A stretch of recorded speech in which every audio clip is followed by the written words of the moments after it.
നമസ്കാരം പ്രിയ സുഹൃത്തുക്കളെ, G K ഡ്രൈവേഴ്സിൻ്റെ ഒരു പുതിയ ചെറിയൊരു വീഡിയോയിലേക്ക് എല്ലാവർക്കും സ്വാഗതം.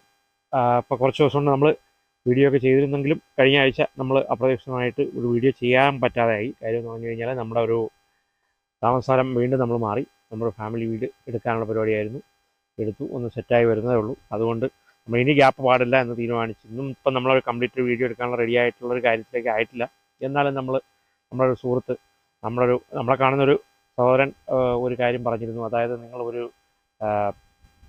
വീഡിയോ ചെയ്യണം, ഇന്നണക്ക് എങ്ങനെ ഒരു ടൂർ പാക്കേജ് അല്ലെന്നുണ്ടെങ്കിൽ ഇവിടെ ഒരു ടൂറിസത്തിനായിട്ട് അല്ലെങ്കിൽ ഒരു 10 ദിവസം അല്ലെങ്കിൽ 30 ദിവസം തങ്ങാനായിട്ട് വരാനുള്ള ചിലവ്, അല്ലെങ്കിൽ അതിൻ്റെ കണക്ക്, അല്ലെങ്കിൽ ടിക്കറ്റ്, വിസ ഡീറ്റെയിൽസ്, അതിൻ്റെ ഫോർമാലിറ്റീസ് എന്നൊക്കെ പറഞ്ഞിരുന്നു. അതിനെ അനുബന്ധിച്ച് ഞാൻ കരുതിയെങ്കിൽ ഒരു വീഡിയോ ചെയ്യാം നമുക്ക്.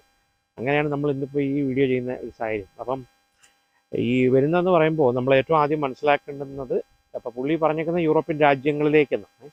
അപ്പം ഈ യൂറോപ്യൻ രാജ്യങ്ങളിലേക്കെന്ന് പറയുമ്പോൾ ഇവിടെ എല്ലാ രാജ്യവും ഒന്നും ഇംഗ്ലീഷ് സംസാരിക്കില്ല. പിന്നെ ഒരു ടൂറിസ്റ്റ് എന്നുള്ള നിലയിൽ ചിലപ്പോൾ നമുക്ക് ബുക്കിംഗ് ഒക്കെ എടുത്ത് ഹോട്ടലുകളൊക്കെ അപ്പം സംസാരിക്കും, കുറച്ചൊക്കെ സംസാരിക്കാത്തവരും, പിന്നെ നമ്മൾ ലോക്കലി ഇറങ്ങി നടക്കുമ്പോൾ സംസാരിക്കാത്ത സാഹചര്യങ്ങളൊക്കെ ഉണ്ട്. ഇപ്പോൾ ഹോട്ടലിലൊക്കെ വന്നു കഴിഞ്ഞാൽ നമുക്ക് ബുക്കിംഗ് ചെയ്ത് പാക്കേജ് തരുന്ന ടൂർ കമ്പനികളുണ്ടാവാം, അല്ലാത്തൊക്കെ ഉണ്ടാവാം. അപ്പോൾ ഇതിൻ്റെ ഒരു രീതി എങ്ങനെയാണെന്ന് വെച്ച് കഴിഞ്ഞാൽ, സ്വന്തമായി നമ്മൾ ചെയ്യുമ്പോൾ നമുക്ക് അതിൻ്റെതായ കുറച്ച് റിസ്ക്, ഇപ്പം സ്വന്തമായിട്ട് വന്നാലും അല്ലാതെ വന്നാലും എല്ലാം ഉണ്ട്. പക്ഷേ ഈസി, കുറച്ച് പണ ചിലവ് കുറവായിരിക്കും. ഏജൻസികൾ വഴി നിങ്ങൾ വരുന്നതിൽ നിന്ന് അതിനായിട്ട് ചില വെബ്സൈറ്റുകളുണ്ടാവും, നിങ്ങൾ ഹോട്ടൽ ബുക്കിങ്സ് നടത്താൻ, ഫ്ലൈറ്റ് ബുക്കിങ്സ് നടത്താൻ. അപ്പോൾ അങ്ങനെയൊക്കെയുള്ള ചില കാര്യങ്ങളുണ്ട്. അപ്പോൾ ഉദാഹരണത്തിന് പറയുകയാണെങ്കിൽ, നമ്മളിപ്പോൾ ഞാൻ ട്രാവൽ ചെയ്യുന്നത്, ഇപ്പം ഞാൻ സ്വന്തമായിട്ട് ടിക്കറ്റ് എടുത്താണ്. സ്കൈ സ്കാനർ എന്ന് പറയുന്ന ഒരു വെബ്സൈറ്റ് ഉണ്ട്. അതിനകത്താണ് ഇപ്പം ഞാൻ കണ്ടെടുത്തോളം എനിക്ക് ഒരുമാതിരി ചീപ്പായിട്ട് തോന്നിയിട്ടുള്ളത്. ബെസ്റ്റ് അവൈലബിലിറ്റി, ബെസ്റ്റ് കണക്ടിവിറ്റിയൊക്കെ കിട്ടുന്ന ഫ്ലൈറ്റ്, ചീപ്പ് അല്ലെങ്കിൽ പൈസ ചീപ്പായിട്ട് ടൈം കൂടിയ ഫ്ലൈറ്റുകൾ, പൈസ കൂടിയിട്ട് പെട്ടെന്ന് റീച്ച് ആവുന്ന ഫ്ലൈറ്റ്, 12 hours ഫ്ലൈറ്റുകൾ, അങ്ങനെയൊക്കെ ഉണ്ടാവും. അതിലും ബെസ്റ്റ് പ്രൈസും ബെസ്റ്റ് സർവീസും ഒക്കെ കിട്ടും. അവർക്ക് തന്നെ ഹോട്ടൽ ബുക്കിങ്ങിൻ്റെ ഇതുണ്ടാവും, അവർക്ക് തന്നെ ടാക്സി അറേഞ്ച്മെൻറ്റ് എല്ലാം ഉണ്ടാവും. സംഭവം വേൾഡിലെവിടെയും ഓൾമോസ്റ്റ് യൂറോപ്പ് കണക്ടിവിറ്റി. അതേപോലെ ഇന്ത്യയിലേക്ക് പോലെ ഏഷ്യയിലും ഒക്കെ ഉണ്ട് അവർക്ക്. അപ്പോൾ നമ്മളത് മനസ്സിലാക്കേണ്ടത്. അപ്പം ഭാഷയുടെ ഒരു പ്രശ്നം അതാണ്. ഭാഷയ്ക്ക് ഒരു വലിയ ലിമിറ്റേഷൻ ഉണ്ട്. സ്വന്തമായി നമ്മൾ വരുമ്പോൾ എന്ന് പറയുമ്പോൾ നമുക്ക് ഭാഷ അറിഞ്ഞിരിക്കുന്നത് നല്ലതാണ്. പക്ഷേ എന്നും പറഞ്ഞാൽ ഒരു ടൂർ പോകുന്ന ആളെല്ലാം പഠിക്കാൻ പറ്റില്ല. അത്യാവശ്യം കുറച്ച് വാക്കുകളൊക്കെ പഠിച്ചിട്ടൊക്കെ വരാം, അത്യാവശ്യം സംസാരിക്കാം. ഇല്ലെങ്കിൽ ട്രാൻസ്ലേറ്റർ ഉപയോഗിക്കാം. അപ്പോൾ ഗൂഗിൾ ട്രാൻസ്ലേറ്ററിന് തന്നെയും ഒരു പരിമിതിയുണ്ട്. ഏതൊരു ട്രാൻസ്ലേറ്ററിനായാലും അതുണ്ടെന്ന് ഞാൻ മനസ്സിലാക്കുന്നു. കാര്യം ചില സന്ദർഭങ്ങളിൽ ചില കാര്യങ്ങൾ നമ്മൾ പറയുന്നതായിരിക്കത്തില്ല അത് കൺവേഴ്സ് ചെയ്യുന്നത്. അതായത് നമ്മൾ ടൈപ്പ് ചെയ്യുന്ന വേർഡാവണമെന്നില്ല, മറ്റവർക്ക് അവരുടെ ഭാഷയിൽ വരുമ്പോൾ അത് വേറെ അർത്ഥത്തിൽ വരും. അപ്പോൾ അവർക്ക് മനസ്സിലാവാതെ വരും. അങ്ങനെയൊക്കെയുള്ള ചെറിയ പരിമിതികൾ എല്ലാത്തിലും ഉള്ളതുപോലെ അതിലുമുണ്ട്. അപ്പോൾ എന്നാലും നമുക്ക് അതിനെയൊക്കെ മറികടക്കാവുന്നതേ ഉള്ളൂ. അപ്പോൾ ഇപ്പോൾ നമ്മളൊരു യൂറോപ്പിലേക്കൊരു ട്രാവൽ വിസ എന്ന് പറയുമ്പോൾ നമ്മൾ മനസ്സിലാക്കേണ്ടത്, ഇതിന് ഷെങ്കൻ കൺട്രികൾ അല്ലെങ്കിൽ ഷെങ്കൻ ഏരിയ എന്നാണ് പറയുന്നത്. ഇപ്പോൾ 27 രാജ്യങ്ങൾ യൂറോപ്യൻ യൂണിയനിലുള്ള നമുക്ക് എവിടെയും പോകാവുന്ന രീതിയിലാണ് ഷെങ്കൻ കണക്ടിവിറ്റി വിസ. അപ്പോൾ നമ്മൾ ഈ വിസ അപ്ലൈ ചെയ്യുമ്പോൾ തന്നെ നമ്മളവിടെ പറയണം നമ്മൾ ഏത് പോർട്ട് ഓഫ് ലാൻഡിങ്ങിലാണ് ഇറങ്ങാൻ ഉദ്ദേശിക്കുന്നത്, ഏത് രാജ്യത്ത് ഏത് എയർപോർട്ടിലാണ് ഇറങ്ങുന്നത്. അത് കഴിഞ്ഞ് നമ്മൾ ആ രാജ്യത്ത് ഇത്ര ദിവസമുണ്ട്, അടുത്ത രാജ്യത്ത് ഒരു 5 ദിവസം അല്ലെങ്കിൽ 6 ദിവസം അല്ലെങ്കിൽ 3 ദിവസം, അതിൻ്റെ അടുത്ത് നമ്മളൊരു മിനിമം ഒരു 3 അല്ലെങ്കിൽ 4 രാജ്യം അല്ലെങ്കിൽ ഒരു 5 രാജ്യമൊക്കെ കണക്ടിവിറ്റി ചെയ്താണ് ആൾക്കാർ സാധാരണഗതി ഒരു 15 ദിവസം 20 ദിവസമൊക്കെയാണ് വന്നിട്ട് പോകുന്നത്. ഒരാഴ്ചയ്ക്ക് വന്നിട്ട് പോകുന്നവരുണ്ട്. നമ്മുടെ ഏഷ്യൻ കൺട്രി എന്ന് പറയുമ്പോൾ ഒരു 20 ദിവസം മിനിമം ആവുമെന്ന് കണക്ക് കൂട്ടിക്കോ, അല്ലെങ്കിൽ ഒരു 15 ദിവസം കണക്ക് കൂട്ടിക്കോ. അപ്പോൾ നമ്മൾ വിസ അപ്ലൈ ചെയ്യുമ്പോൾ തന്നെ എത്ര രാജ്യത്ത് നമ്മൾ ട്രാവൽ ചെയ്യുന്നുണ്ടെന്നും, എങ്ങനെയാണ് നമ്മൾ ട്രാവലിംഗ് എക്സ്പെൻസ് നമ്മൾ ബിയർ ചെയ്യുന്നതെന്നും, നമ്മൾ ഈ രാജ്യങ്ങളിലൊക്കെ എവിടെയാണ് താമസിക്കുന്നതെന്നും എല്ലാം നമ്മൾ എംബസിയെ ബോധ്യപ്പെടുത്തേണ്ടതുണ്ട്. ഇനി ഇതെല്ലാം ബോധ്യപ്പെടുത്തിക്കൊണ്ട് മാത്രമല്ല വിസ എടുക്കുന്നത്. നമ്മൾ തിരിച്ച് ഇന്ത്യയിലേക്ക് വരുമെന്നും വരാനുള്ള നമ്മുടെ സാഹചര്യം എന്താണെന്നും, നമ്മുടെ അസറ്റ്സ് ഇന്ത്യയിൽ എന്താണെന്നും, അല്ലെങ്കിൽ നമ്മുടെ ഫാമിലി, അല്ലെങ്കിൽ നമുക്ക് പോയിട്ട് നമ്മൾ കറങ്ങി തിരിച്ചു വരും. കാര്യം എന്ന് പറഞ്ഞാൽ ഇവിടെയൊക്കെ ഒരുപാട് സംഭവങ്ങളുണ്ട്. യൂറോപ്പിൽ ടൂറിസ്റ്റ് വിസയിൽ വന്നിട്ട് മുങ്ങുന്ന ഒരുപാട് കേസുകളുണ്ട്. UK യിലും യൂറോപ്പിലൊക്കെ ഉണ്ട്. അതുകൊണ്ട് തന്നെയാണ്, അതുകൊണ്ടും അതൊരു കാരണമെന്നേ ഉള്ളൂ. വേറെയും കാരണങ്ങളുണ്ട്. ഏഷ്യൻ രാജ്യങ്ങളിൽ നിന്നുള്ള, തേർഡ് കൺട്രി രാജ്യങ്ങളിൽ നിന്നുള്ള ആൾക്കാരെ പൊതുവെ ടൂറിസ്റ്റുകളെ ഇവർ താല്പര്യപ്പെടുന്നില്ല. അതിന് പല കാരണങ്ങളൊന്ന് ഞാൻ ഇപ്പോൾ ഈ പറഞ്ഞതാണ് ഒരു മേജർ കാരണം എന്ന് കണക്കൂട്ടിയാൽ മതി. അപ്പോൾ ഇത് ഇത്രയൊക്കെ ആണെങ്കിലും നമ്മൾ ഒരു വിസ അപ്ലൈ ചെയ്യുന്നതിൻ്റെ പ്രോസസ്സ് എന്ന് പറയുന്നത്, നമ്മളാദ്യം ഏത് രാജ്യത്തേക്ക് പോകുന്നു, ആ രാജ്യത്ത് മാത്രമേ കറങ്ങുന്നുള്ളൂ. യൂറോപ്പിലെ മറ്റു രാജ്യങ്ങളിൽ ഇപ്പോൾ എല്ലാവരും കേട്ടിട്ടുണ്ടാവും, ഷെങ്കൻ കൺട്രികളിൽ നമ്മൾ എൻട്രി ചെയ്താൽ നമുക്ക് എല്ലായിടത്തും പോകാം. യെസ്, നിങ്ങൾക്ക് എല്ലായിടത്തും പോകാം. പക്ഷേ ആസ് എ ടൂറിസ്റ്റ് നിങ്ങൾ വരുമ്പോൾ നിങ്ങൾ ബാധ്യസ്ഥനാണ്. നിങ്ങൾ ഈ രാജ്യത്ത് ഇറങ്ങി അടുത്ത രാജ്യത്ത് പോകുമ്പോൾ, മറ്റു രാജ്യത്ത് പോകുമ്പോൾ എത്ര ദിവസം നിൽക്കും, ഇത് തിരിച്ചെത്തുക. എന്താ കാര്യം എന്നറിയോ? നാളെ നിങ്ങൾക്ക് ഈ രാജ്യത്ത് ഇറങ്ങിയ ആൾ നിങ്ങൾ ഓൺ ദ റോഡ് എങ്ങനെയെങ്കിലും അപ്പുറത്തെ രാജ്യത്ത് പോയി എന്തെങ്കിലും പറ്റിയാൽ നിങ്ങൾക്ക് ഇവിടുത്തെ ഗവൺമെൻറ് ഉത്തരം പറയേണ്ടി വരും. നിങ്ങൾ ഇറങ്ങുന്ന കൺട്രിയിലെ ഗവൺമെൻറ് ഉത്തരം പറയേണ്ടി വരും. അതായത് ഈ ആൾ കൂടെ ഇറങ്ങി ഇപ്പം മിസ്സിംഗ് ആണ്, അപ്പം ബൈ റോഡ് നിങ്ങൾ അവിടെ പോയി എന്തെങ്കിലും സംഭവിച്ചു, ഒരു അപകടത്തിൽ മരണപ്പെട്ടാലോ അല്ലെങ്കിൽ ഒരു അപകടം പറ്റിയാലോ ക്ലെയിം ചെയ്താൽ കിട്ടുകയോ ഇല്ലാത്തൊരു അവസ്ഥയൊക്കെ വരും. അങ്ങനെയൊക്കെയുള്ള ഒരുപാട് സംഭവങ്ങൾ മനുഷ്യരല്ലേ, നമുക്ക് എന്തും എപ്പോഴും സംഭവിക്കാം. അത് ഒഴിവാക്കാനായിട്ടാണ് ഇത് പറയുന്നത്. ഒന്ന്, അപ്പോൾ ഒരു 3 രാജ്യത്തേക്ക് നിങ്ങളിപ്പോൾ ഉദാഹരണത്തിന് ജർമ്മനിയിലേക്കോ വന്നിറങ്ങി, ജർമ്മനിയിൽ ഒരു 3 ദിവസം തങ്ങി, അടുത്ത ദിവസം നിങ്ങൾ ബെൽജിയത്തിലേക്ക് പോയി, അവിടെ ഒരു 3 ദിവസം തങ്ങി, അതിൻ്റെ അടുത്ത ദിവസം നിങ്ങൾ ഇറ്റലിയിലേക്കോ അല്ലെങ്കിൽ ലാറ്റ്വിയയിലേക്കോ ലിത്വാനിയയിലേക്കോ പോയി, അങ്ങനെ അവരിപ്പോൾ എല്ലാം കൂടെ ഒരു 15 ദിവസം, ഒരു 2 ദിവസം ഒരിടത്ത് വെച്ചിട്ട് അല്ലെങ്കിൽ 2.5 ദിവസം വെച്ചിട്ട് ഇങ്ങനെ തങ്ങി ഒരു 15 ദിവസം 15ാമത്തെ ദിവസം നിങ്ങൾ നൈറ്റിൽ ഇവിടുന്ന് പോകുന്നതായിട്ടൊരു വിസ നിങ്ങൾ അപ്ലൈ ചെയ്യാൻ നിങ്ങളുടെ പ്ലാൻ ഇതാണ്. അപ്പോൾ നിങ്ങൾ ആദ്യം ചെയ്യേണ്ടത് പോർട്ട് ഓഫ് ലാൻഡിങ്ങിൽ ഇറങ്ങുന്ന സ്ഥലത്ത് നിങ്ങളൊരു അക്കോമഡേഷൻ ആദ്യം കാണിക്കണം. ഞങ്ങളിവിടെ ഇത്ര ദിവസം 2.5 ദിവസം ഇന്ന ഹോട്ടലിലെ ഒരു ബുക്കിംഗ് ആണ്. ആ ബുക്കിങ്ങിൽ ഞങ്ങൾക്ക് ഇത്ര ഇന്ന കണക്കാണ്, 2 നൈറ്റ്, 3rd ഡേ ഞങ്ങൾ ഇവിടുന്ന് ട്രാവൽ ചെയ്ത് അങ്ങോട്ട് പോവുകയാണ്. അപ്പോൾ അടുത്ത ദിവസം നിങ്ങൾ അടുത്ത രാജ്യത്തൊരു ഇത് കാണിക്കണം, ബുക്കിംഗ് കാണിക്കണം. അതിൻ്റെ അടുത്ത ദിവസം അടുത്ത രാജ്യത്തൊരു ബുക്കിംഗ് ആണ്. അപ്പോൾ നിങ്ങൾ 3-4 രാജ്യത്ത് പോയാൽ 4 ഹോട്ടൽ ബുക്കിങ്സ് കാണിക്കുന്നു. പിന്നെ നിങ്ങൾ ട്രാവൽ പ്ലാനിൽ ലാസ്റ്റ് ദിവസം നിങ്ങൾ തിരിച്ച് ഇതേ പോർട്ട് ഓഫ് ലാൻഡിങ്ങിൽ വന്നിട്ട് തിരിച്ച് കയറി പോകുന്നു. അല്ലെങ്കിൽ നിങ്ങൾ മറ്റേ എയർപോർട്ടിൽ നിന്നാണ് കയറുന്നതെന്ന് പറഞ്ഞ് ഒരു ടിക്കറ്റ് എടുക്കുമ്പോൾ റിട്ടേൺ ടിക്കറ്റാണ് എപ്പോഴും നമ്മൾ എടുക്കേണ്ടത്. ഇങ്ങോട്ട് വരുന്നൊരു ടിക്കറ്റ്, നമ്മൾ കയറുന്നൊരു ടിക്കറ്റ്. നോർമൽ കേസിൽ ഇവരുടെ ഒരു നിയമപ്രകാരം നമ്മൾ ഏത് പോർട്ട് ഓഫ് ലാൻഡിങ്ങിൽ വരുന്നോ ആ പോർട്ട് ഓഫ് ലാൻഡിങ്ങിൽ നിന്ന് പോകണം എന്നാണ്. പക്ഷേ ഇപ്പോഴത്തെ ഒരു ഇത് വെച്ചിട്ട് ഇങ്ങനെ നമ്മൾ ടിക്കറ്റ് എടുത്ത് റിക്വസ്റ്റ് ചെയ്താലും ചില സമയങ്ങളിൽ വിസ ഇഷ്യൂ ചെയ്യാറുണ്ട്. അതും കൂടെ നമ്മൾ മനസ്സിലാക്കേണ്ടുന്ന ഒരു കാര്യമാണ്.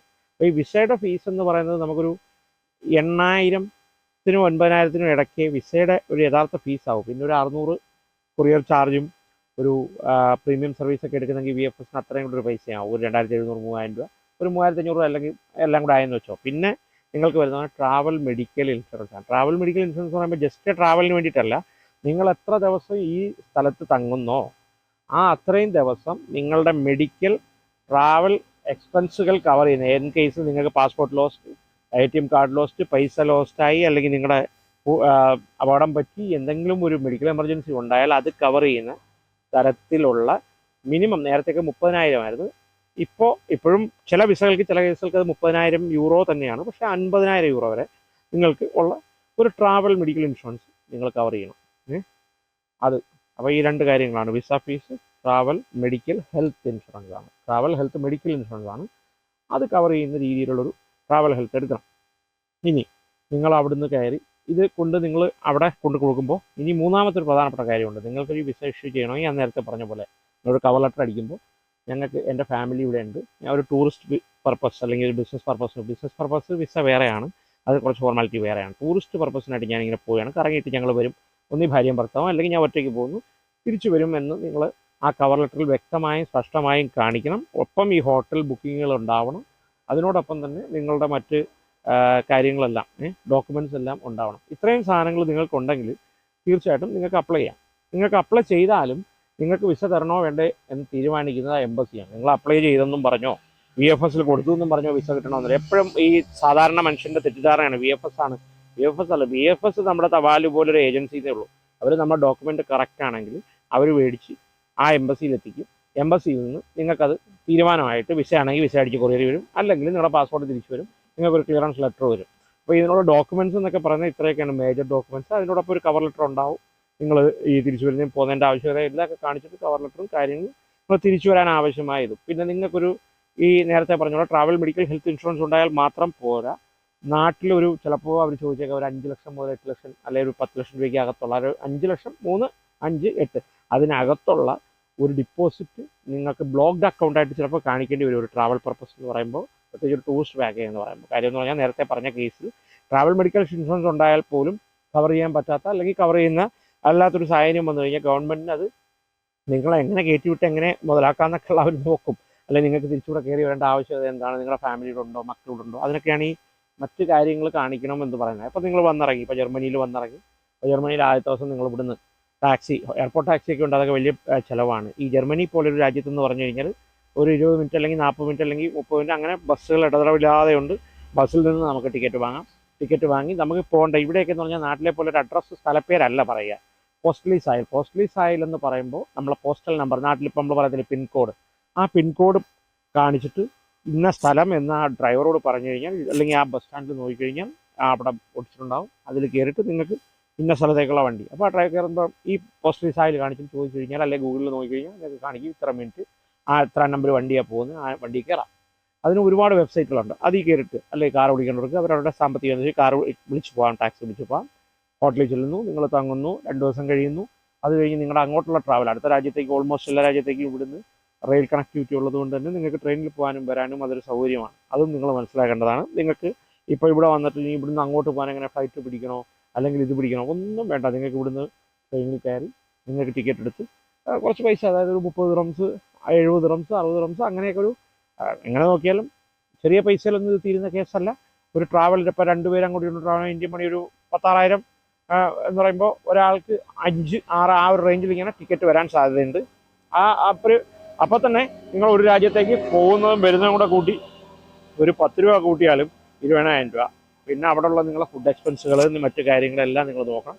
അതോടൊപ്പം തന്നെ മറ്റ് നിങ്ങൾ ആ രാജ്യത്ത് എത്തിക്കഴിഞ്ഞിട്ട് താമസിക്കുന്ന ചിലവും ഇതേപോലുള്ള ചിലവുകളും, അപ്പം അടുത്ത രാജ്യത്തേക്ക് പോകുന്നു. അങ്ങനെ നോക്കിയാൽ നിങ്ങളൊരു 4 രാജ്യത്തേക്ക് പോയാൽ ഒരു മിനിമം 80 മുതൽ 1 ലക്ഷം രൂപ വരെ നിങ്ങൾക്ക് യാത്രാ എക്സ്പെൻസുകൾ ആവുന്നുണ്ട്. അത് പുറമെ കുറച്ച് ഫുഡിൻ്റെ പൈസ, ചിലപ്പം നിങ്ങളുടെ തീരുമാനം അനുസരിച്ച് നിങ്ങൾ ഫുഡ് കൺട്രോൾ ചെയ്യുന്നതാണെങ്കിൽ 1 ലക്ഷം രൂപയ്ക്ക് അകത്തും തീരാം. ഇത് 1 ലക്ഷം രൂപ നമുക്കിവിടെ ചിലവായിട്ട് തന്നെ ആവുന്നുണ്ട്, പറഞ്ഞു മനസ്സിലാക്കി. അത് കഴിഞ്ഞ് നിങ്ങൾ ഈ യൂറോപ്പിലേക്ക് എത്താനൊരു ടിക്കറ്റ് എടുത്തിട്ടുണ്ട്, ഒരാളോ 2 ആളോ. അപ്പോൾ നിങ്ങൾ ജർമ്മനിക്കാണ് വരുന്നെങ്കിൽ ഒരു മിനിമം 30, ചില സീസണുകളിൽ 35 മുതൽ 45, ചിലപ്പോൾ 60 രൂപ വരെ ആവും, ചിലപ്പോൾ 30, 38, 35, 40. അപ്പോൾ ഈ 35 രൂപ കിട്ടുന്ന ടിക്കറ്റ് 20 മണിക്കൂറൊക്കെ ട്രാവലാണ്. 12 മണിക്കൂർ ട്രാവൽ ടിക്കറ്റൊക്കെ നിങ്ങൾക്ക് കിട്ടണമെങ്കിൽ മിനിമം 40, 45 രൂപ, അങ്ങനെ ഒരു റേഞ്ച്. അപ്പോൾ അങ്ങനെ ഒരു 1 ലക്ഷം രൂപ, 2 പേരും ഇങ്ങോട്ട് വന്ന് 1 ലക്ഷം രൂപ അങ്ങോട്ട് പോയി, അപ്പോൾ 2 ലക്ഷം രൂപ. പിന്നെ ഇവിടുത്തെ ആ ഒരു ട്രാവലിംഗ് എക്സ്പെൻസ് എല്ലാം കൂടെ കൂട്ടിയിട്ട് 1 ലക്ഷം രൂപ.